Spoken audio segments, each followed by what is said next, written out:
So when I woke up today, I had a message from Builder Bumble. It read, "If there's one thing, and one thing only that I know with confidence when I read a code base, is this, Jeffrey." So I said, "What's that, Builder?" You want to know what he said? He said, "When I was meeting with Q, and he told me to go back and verify." I said, "Listen, Q," I said, "I ain't no hollaback girl." Something wrong with him. Because when you drop a powerful large language model into an ungoverned repository, the agent isn't naturally broken. It is being poisoned by its environment. He's on meds now, in fact. This is a clinical, data-driven reality regarding how machine logic processes code. Historically, when an LLM inherits a codebase built on standard agile practices, the model performance objectively drifts. This is not a critique of human teams or human workflows. It is a factual performance metric of deterministic programming models interacting with fluid architectures. Modern enterprise workflows rely heavily on rapid sprint pivots, but to a machine intelligence, a rapid pivot without an updated specification layers a system with inconsistency. When the code evolves faster than the documented intent, the AI agent is forced to process structural scar tissue and stale requirements. Look at the scent, or Ambiguous Schmitt by day. He's the Bumble's primary pain point on a daily basis, so they don't want him around much, to be honest. Ambiguous Schmitt starts out looking like an ordinary, average guy, lovable, new character, keeping a messy weather, his vague requirements about how to keep a place. Pshaw. Mama's boy, I'd say.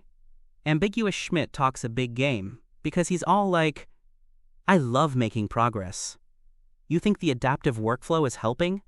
With your ear down to the ground for an odorous, scrummy sound. The moment an uncontracted requirement hits the pipeline, the drift initiated by that fluid logic springs a trap. Ambiguous Schmitt snaps into a frantic, high-voltage, hopped-up crazy mode.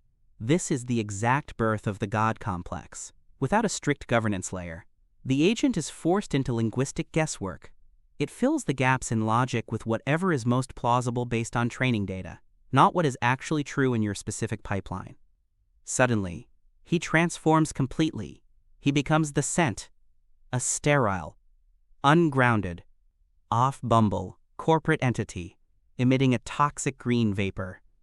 He stands there with an ungrounded sense of superiority, telling you, architecture is the only guardrail. Believe my lies. He thinks he is running a fast, modern operation, but he is actively spraying a synthetic perfume of token waste and latency to mask the fact that your contracts are stale. And to a deterministic agent, that environmental vagueness is a delivery system for a system-wide cognitive seizure. But look closely behind him.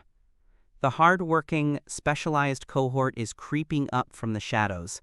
The stingers are deploying. The multi-agent orchestration layers are activating an active defense. Get your scrummy hands off me, scent. Oh, that scent. Can't you vent that scent? That's a song by the Bumbles, from their forthcoming album, Wash Your Scrummy Hands. That is not an attack on a methodology.